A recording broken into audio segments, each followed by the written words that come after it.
Hello BookTube, my name is Kate and this is my channel Chapter Kate.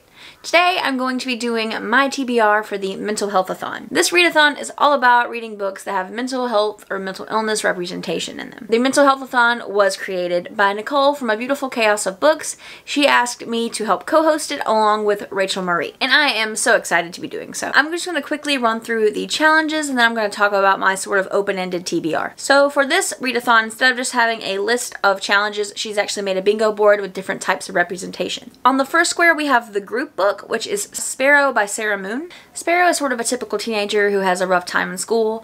However, one of her teachers becomes her saving grace. Following a freak accident, the teacher that sort of helps Sparrow out actually dies, and Sparrow is absolutely devastated by this event. Obviously, a situation like this would take a toll on Sparrow's mental health, and she actually attempts suicide. This book follows her journey through therapy and using rock and roll music as an outlet. So I'm actually pretty excited about getting this book. I'm probably going to either check it out from the library, order it, or do an audiobook. I haven't really decided what I'm going to do yet, but I definitely want to read it because of the fact that she uses music as an outlet, and that's one of my outlets since I studied music therapy.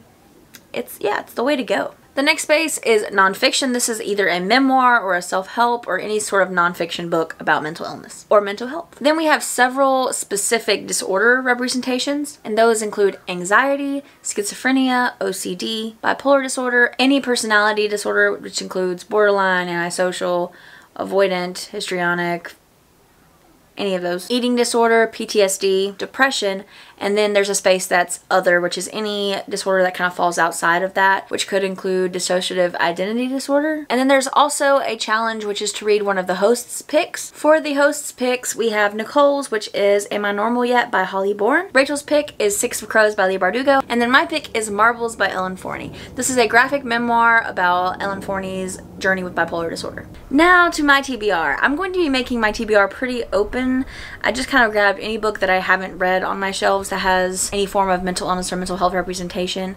I didn't grab all of my nonfiction books because there's quite a bit of them, but I grabbed a couple of those. I just kind of grabbed a handful, and I'm kind of just sort of read these plus the group book, but I'm not expecting myself to read all of them. I don't know if I'm going to actually be able to make a bingo, but I'm going to try my best. The first book is Neverland by Margot McGovern, and in this book Kit has PTSD and she goes to a treatment facility where her uncle, I believe, is a psychiatrist. This book was actually given to me by Ingrid from Ingrid and Neverland, and I've been kind of excited to read it for a while now. So I actually won this book in a giveaway done by Ingrid and Neverland. I asked her what her favorite book was, and it just happened to be one with PTSD representation, which was perfect for me, so I went ahead and got it. But this is a very loose Peter Pan retelling, and I can't wait to get to it. The next book is Dear Evan Hansen. This is based off of the musical, I believe. I haven't actually seen the musical. I've seen very few musicals, but I do listen to musicals, and I've listened to some of the songs from this musical.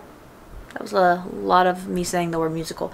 But Evan Hansen deals with anxiety, and also he deals with grief in this book. I believe someone in their school has died by suicide, and so the entire school is kind of dealing with that, but I think he is specifically dealing with it in a different way, but I'm not quite sure what that way is, so I'm interested to dive into that. Then we have Six of Crows by Leigh Bardugo, which I've been meaning to get to all year and still have not.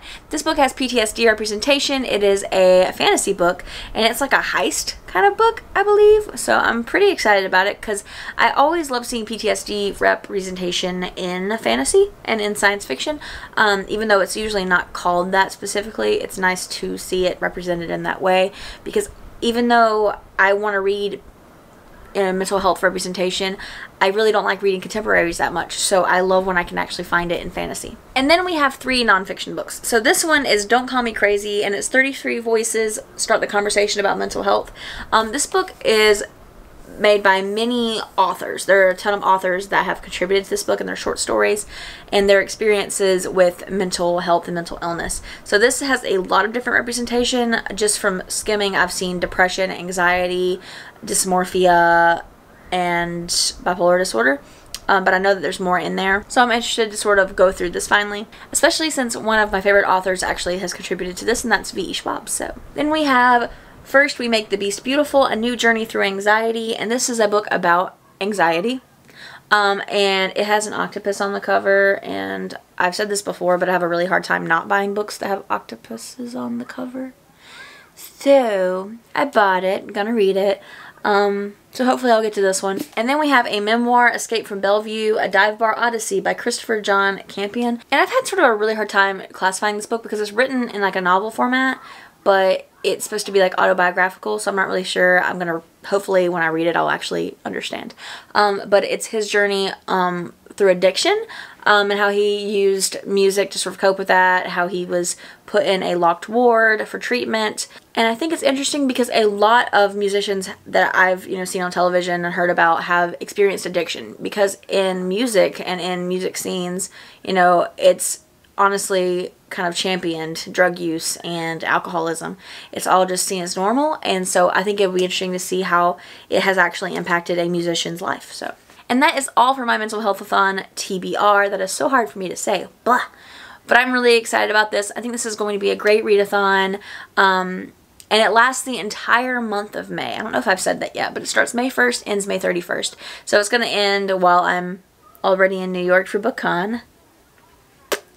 Yeah, I'm really, really excited about it. And I think it's a great way for more people to be exposed to mental illness and mental health in books. But that's all for this video. If you would like more of this junk, subscribe below. Bye!